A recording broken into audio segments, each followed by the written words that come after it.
আমার কাছে একটা ভালো ব্যবসার প্ল্যান আছে, কিন্তু ওটা করতে গেলে অনেক টাকা লাগবে। কি ব্যবসা আমাদেরকেও বল, যদি আমরা তোর কোনো সাহায্য করতে পারি।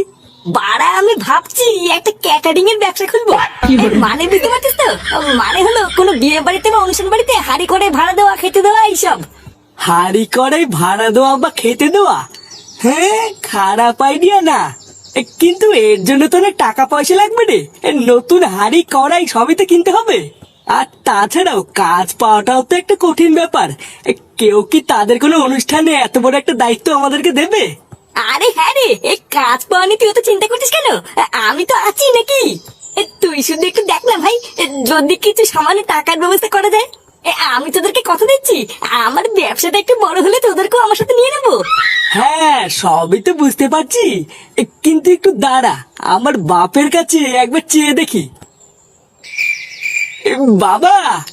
হ্যাঁ, কি হয়েছে?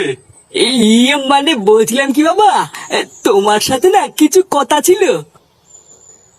আমার সাথে কথা? তা কি এমন কথা শুনি? মানে বলছিলাম কি বাবা, আমার না কি ইয়ে করছিস? একটু ঝেড়ে কাজ তো। কি বলবি আমাকে খুলে বল। মানে বলছিলাম কি বাবা, আমাকে 10,000 টাকা দেবা? মা কালী বলছি, এই টাকাটা কোনো বাজে কাজে খরচ করবো না, একটা নতুন কাজ শুরু করবো, তাই টাকাটা দরকার। হ্যাঁ দেখ পল্টু, তুই হচ্ছিস আমার একমাত্র ছেলে। তোর মা চলে যাওয়ার পর নিজের এই হাত দিয়েই তোকে আমি মানুষ করেছি, এবং ঠিক সময় একটা ভালো মেয়ে দেখে তোকে বিয়েও দিয়েছি। আর এই বয়সে তুই কোনো কাজ না করে আমার কাছে হাত পেতে টাকা চাইছিস, এটা আমি তোর কাছ থেকে আশা করি না। আসলে বাবা একটা ব্যবসা করব, তাই কিছু টাকার খুবই দরকার। এখন তোমার কাছে যদি না থাকে তাহলে দিতে হবে না। ব্যবসার জন্য টাকা লাগবে? হ্যাঁ, মানে আমরা বন্ধুরা সবাই মিলে ঠিক করেছি একটা ছোটখাটো ব্যবসা করব, কিন্তু 10,000 টাকা শর্ট পড়ছে, তাই তুমি যদি দিতে খুব ভালো হতো। আচ্ছা ঠিক আছে, ব্যাংক থেকে তুলে কালকে সকালে দেবো। তবে হ্যাঁ, ব্যবসাটা দাঁড়িয়ে গেলে কিন্তু আমার টাকা ফেরত চাই। হ্যাঁ হ্যাঁ, ও নিয়ে তুমি চাপ নিও না বাবা, ব্যবসাটা একবার দাঁড়িয়ে গেলে তোমার সব টাকা আমি দিয়ে দেবো।